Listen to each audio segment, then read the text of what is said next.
there've been a lot of stories this year about Google Chrome, as it has been exposed to be by far the worst of the mainstream browsers on a privacy front. And the key thing to understand is that's not by accident.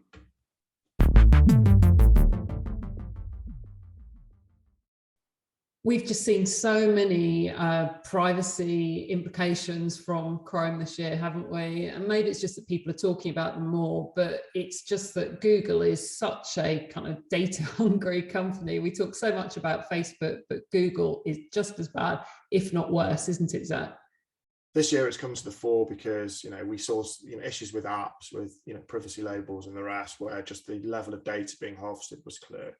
But then Google's big mistake this year was Flock, when it went all out with Privacy Sandbox and the Privacy First Web, and there were PR campaigns and announcements.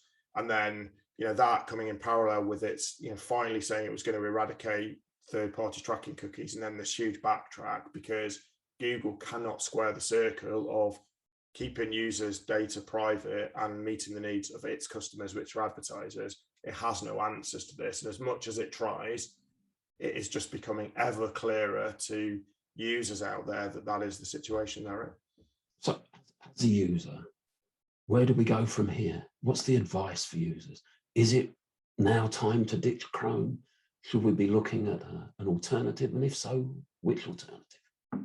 I think until users start to make privacy related choices, then what message are we sending to the platforms?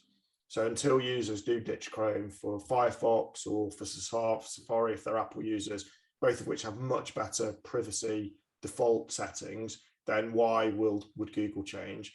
At its core, Google controls a vast proportion of the online digital ad ecosystem.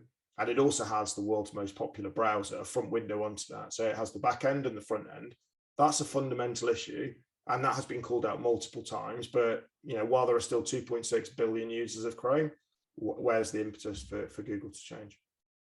And that's the thing. And it's not just Chrome, is it? I mean, Chrome is very, very big in itself, but then you've got Gmail, you've got YouTube, you've got Google Search. I mean, Google just dominates every single space, and it's collecting data through all of these apps and it's combining it together.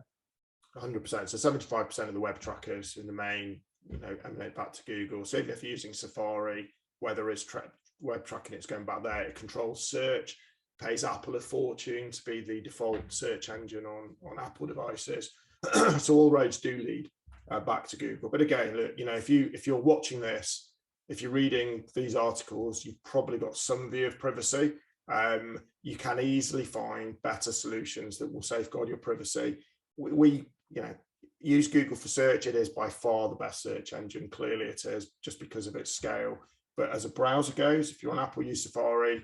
My current call would be, if you don't want to go full pelt into a Brave or a DuckDuckGo, then use something like Firefox, which has much better default settings out of the box and will keep your privacy safe, or safer, without you having to delve into tier 3 settings and change things.